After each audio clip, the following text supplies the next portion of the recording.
Seguimos aquí en De Traje y Overol y les voy a presentar a mi panel de esta tarde, Beatriz Carballo, enfermera especialista en salud ocupacional. Ella es presidenta de la Asociación Nacional de Enfermeras de Colombia, ANEC, y es integrante del Departamento de Seguridad Social de la CUT. Bienvenida, Beatriz, muchas gracias por estar aquí. También nos acompaña Héctor Parra, él es el presidente de la Federación de Trabajadores de las Industrias Metalúrgicas de Colombia, FETRAMECOL, y también es presidente de Sintraemco Cables y es coordinador de la plataforma intergremial La ICN.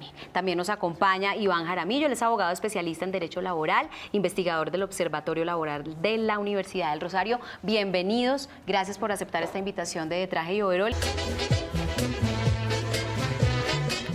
Bueno, Beatriz, cuéntenos usted, ¿considera que este régimen laboral colombiano responde a estas necesidades de estos trabajadores que tienen estas enfermedades?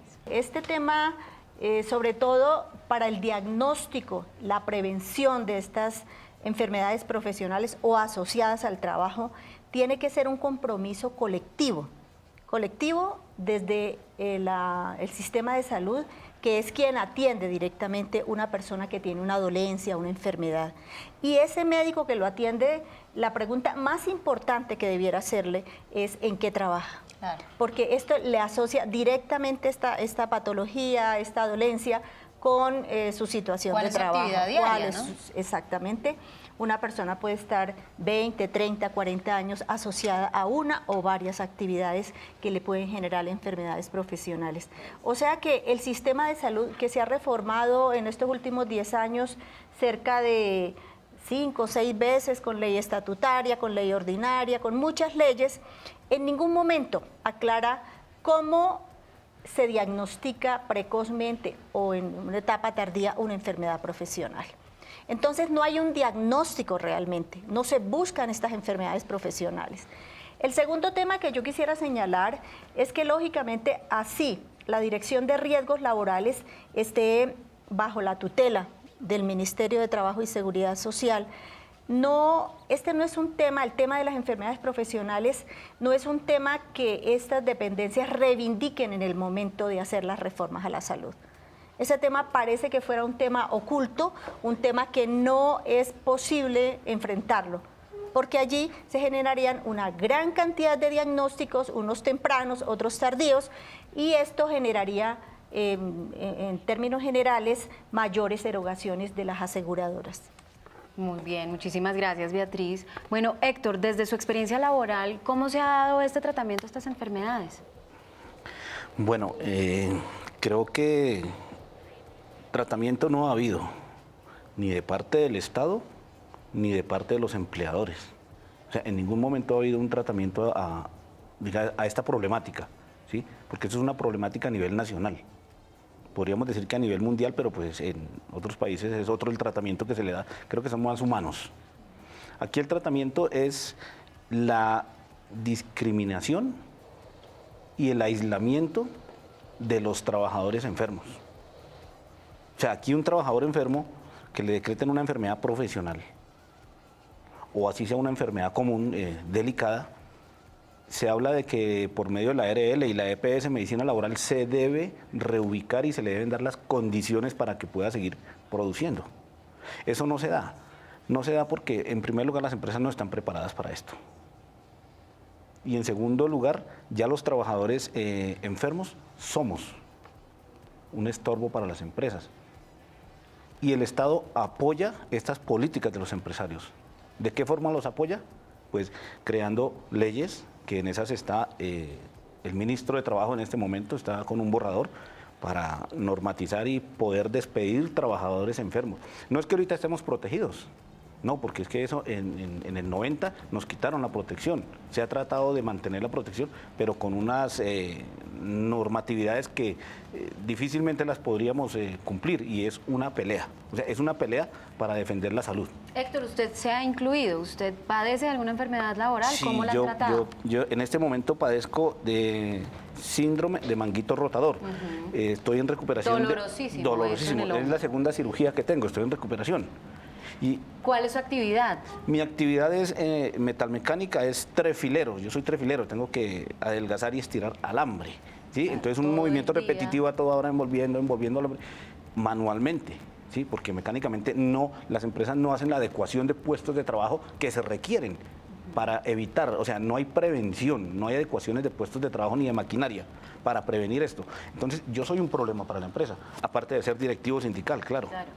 Claro. Entonces, son dos Añade. cosas sumadas, añade eso, porque como directivo sindical, pues tiene uno un fuero. ¿Y cómo se la trataron? ¿Lo operaron del Dos manguito? cirugías, pero igual son cirugías que, digamos que a nivel mundial se trata en 6 meses, 8 meses digamos, de reposo para que pueda volver a unas actividades, no a las mismas, pero aquí le dan 3 meses y vaya ¿Y a su ser empresa producir. le reconoció esa enfermedad como parte de su trabajo? Sí, por medio de la ARL, pero fue una pelea de más de 3 años. O sea, más de 3 años. Ahora, ¿el problema cuál es? El problema radica es que al menos los que trabajamos dentro de una empresa y que tenemos un sindicato, una organización, podemos dar la pelea. Pero las personas que no, hablemos de, por ejemplo, los trabajadores de la construcción. ¿Quién nos protege?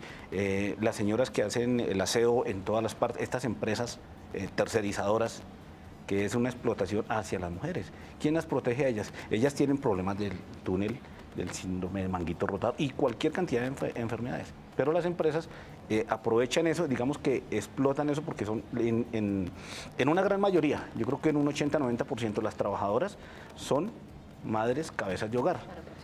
Y no hay organizaciones, porque el mismo Estado impide que hayan organizaciones. ¿Por qué? Porque defienden la productividad, más que no la salud de los trabajadores. En eso nos puede ayudar Iván. Iván, nos han contado que usted ha venido estudiando este tema por muchos años. Explíquenos en qué consiste esa nueva iniciativa del gobierno y por qué lesiona la estabilidad laboral de los trabajadores en discapacidad.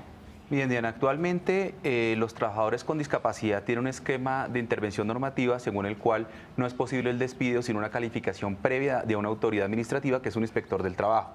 De manera que para despedir a un trabajador con discapacidad, un inspector de trabajo debe verificar que no se trate de una medida discriminatoria. Esa es la función que cumple el inspector, no impedir el despido. Si un trabajador con discapacidad efectivamente incurre en una justa causa, pues es posible ser despedido siempre que el inspector verifique que no se trata de una medida discriminatoria. No es una protección para que los trabajadores con discapacidad robemos, incurramos en justas causas, incumplamos las obligaciones laborales. Es para verificar que no se trata de una medida discriminatoria. Lo que propone la Unidad Nacional con la iniciativa parlamentaria que se está presentando es que no haya que pedir permiso al inspector de trabajo para poder despedir a un trabajador con justa causa, incluso si es discapacitado, lo cual deriva en ausencia de verificación previa de esa inexistencia de discriminación, porque es que es claro que en Colombia hay 2.600.000 discapacitados, de los cuales solo trabaja 133.000 personas. Es decir, que estamos hablando de menos del 5% de personas que gozan del derecho al trabajo, que es un derecho fundamental.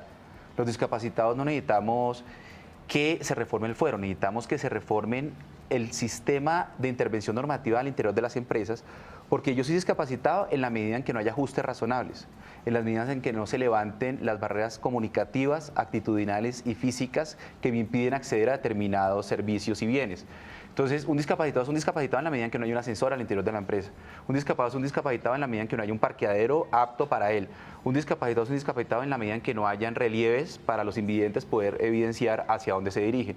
Entonces, la discapacidad hoy en día ha mutado de un paradigma médico de calificación a un paradigma biopsicosocial en el que hay que calificar desde el punto de vista contextual si la persona tiene unas barreras que le impiden acceder a determinados servicios, que en este caso es el disfrute del derecho del trabajo.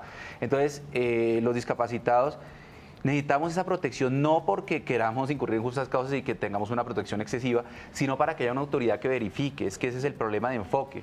Si uno revisa el proyecto de ley, encuentra que está centrado en levantar la necesidad de pedir autorización al inspector de trabajo.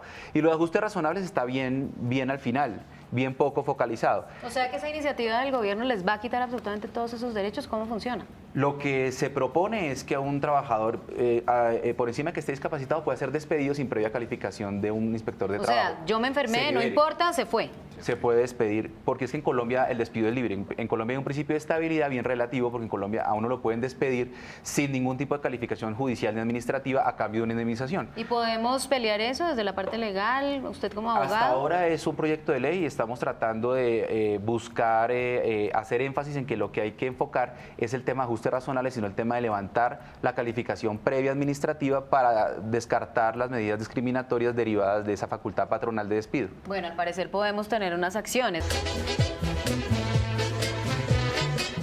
Seguimos aquí en De Traje y Overol y tengo un dato. Según el sistema de seguridad y los informes de las centrales sindicales, hay cada minuto un accidente laboral en el país. Es una cifra bastante alta cada minuto. Yo quiero, para finalizar, que nos digan qué debemos hacer los trabajadores frente a esta iniciativa del gobierno. Beatriz. Bueno, yo creo que los trabajadores tienen que tener un papel fundamental en el control de la salud, de su salud en el trabajo.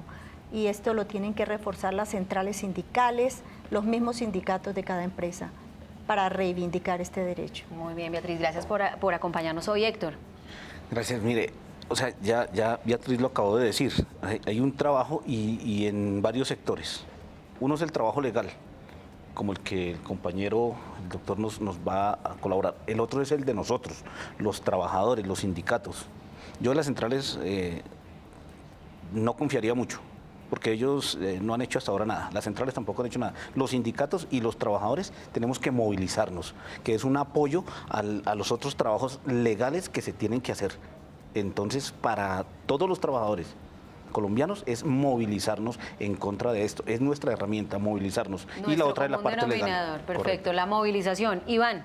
Se trata de una acción afirmativa para lograr la igualdad real de este grupo tradicionalmente discriminado. Esa propuesta de ley que se está tramitando en el Congreso de la República, en mi criterio, es potencialmente inconstitucional, porque ya la Corte en la sentencia C-744 del 2012 advirtió que ese tipo de medidas regresivas deben tener una justificación suficiente para que sean admisibles en un Estado social de derecho. Y de lo que nosotros hemos podido estudiar, sinceramente, yo echo de menos esa justificación que sustente constitucionalmente de forma suficiente para no violar el principio de progresividad. Muy bien, entonces ya saben, todos somos trabajadores en este país, en el mundo entero, y si nos van a vulnerar nuestros derechos, tenemos que movilizarnos para frenar esto. Esto es De Traje y Overol. Escríbanos a nuestras redes, @De Traje y Overol en Twitter, en Facebook De Traje y Overol, y nos pueden escribir a nuestro correo contestando la siguiente pregunta: ¿ha tenido alguna enfermedad causada por el trabajo que realiza? Nos lo pueden contestar a detrajeyoverol@gmail.com. Y hoy estoy vestida por León Styling. Muchísimas gracias. Nos vemos en 8 días.